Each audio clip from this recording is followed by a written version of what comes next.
Kulit kita mempunyai kepekaan yang berbeza pada bahagian yang berbeza terhadap rangsangan. Kepekaan kulit terhadap rangsangan bergantung pada bilangan reseptor yang ada pada kulit kita dan ketebalan epidermis pada kulit manusia.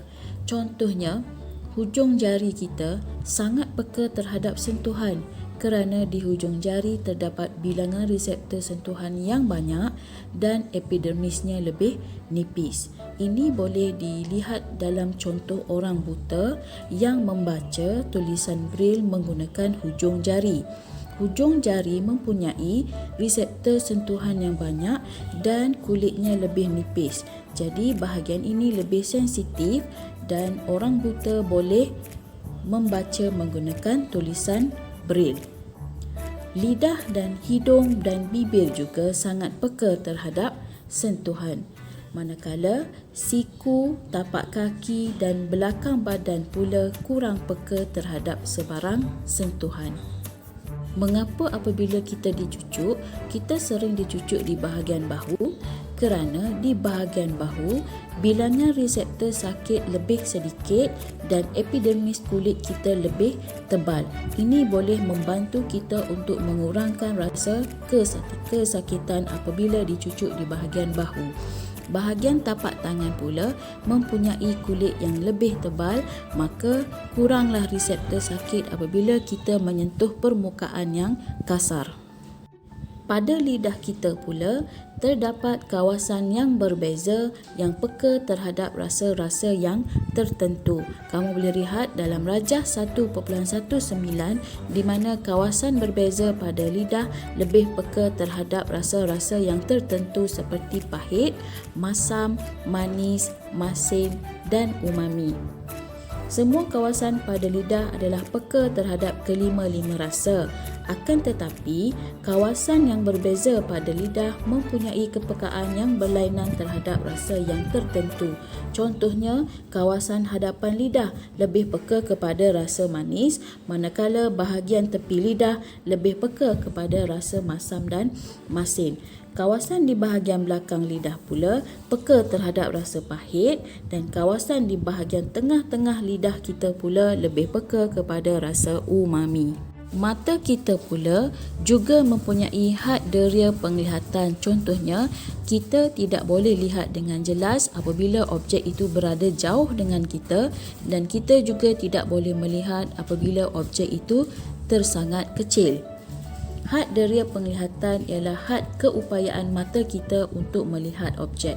Kita tidak boleh melihat objek yang terlalu kecil seperti mikroorganisma bakteria maupun objek yang terlalu jauh seperti planet mustari. Had deria penglihatan juga termasuklah ilusi optik dan titik buta. Bukan contoh ilusi optik. Lihat rajah yang pertama A. Kamu lihat di antara garis PQ dan RS, garisan manakah yang lebih panjang? Saya pasti kita semua akan nampak garisan PQ lebih panjang. Tetapi sebenarnya garisan PQ dan RS adalah sama panjang. Tapi ini berlaku kerana kenapa kamu lihat PQ lebih panjang? Kerana disebabkan oleh bentuk anak panah pada hujung kedua-dua garisan. Bentuk tersebut menyebabkan garisan RS nampak lebih pendek. Gambar rajah B pula, kamu bezakan di antara bulatan di tengah-tengah X dan Y. Yang manakah kelihatan lebih besar? Sudah pasti kita nampak bulatan X lebih besar berbanding Y. Sedangkan saiz kedua-dua bulatan X dan Y adalah sama besar. Ini berlaku kerana kita diganggu oleh bulatan kecil di sekeliling bulatan X yang menyebabkan X nampak lebih besar. Gambar C pula, adakah sisi segi empat sama dalam bulatan itu garisannya lurus atau melengkung? Dan pastinya kita nampak ia seperti melengkung, sedangkan itu adalah garisan segi empat sama yang lurus. Otak kita dipengaruhi oleh garisan bulatan yang ada di sekeliling segi empat tersebut menyebabkan mata kita nampak garisan segi empat tersebut seolah-olah melengkung. Jadi inilah yang dikatakan sebagai ilusi optik. Ilusi optik berlaku apabila objek yang dilihat berbeza daripada keadaan sebenar. Ini berlaku kerana otak tidak dapat mentafsir dengan tepat objek yang kita lihat oleh mata kerana terdapat gangguan di sekitar objek tersebut. Ini juga merupakan contoh ilusi optik di mana pada gambar perempuan itu kita boleh nampak imej seorang perempuan. Selain itu kita boleh nampak imej 2 ekor kuda dan terdapat beberapa ekor burung. Ini juga merupakan contoh ilusi optik.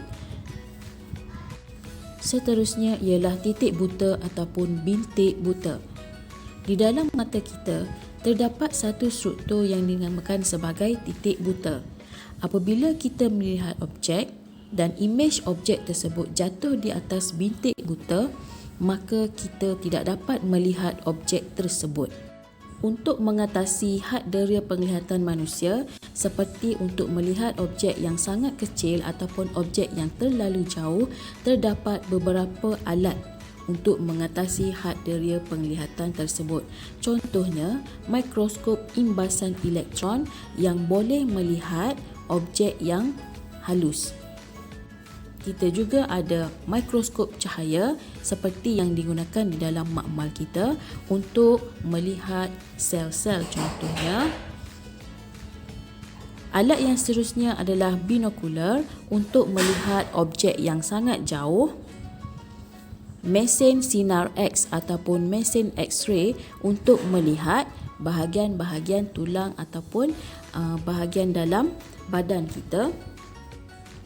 Mesin ultrabunyi yang biasanya digunakan untuk melihat bayi di dalam kandungan.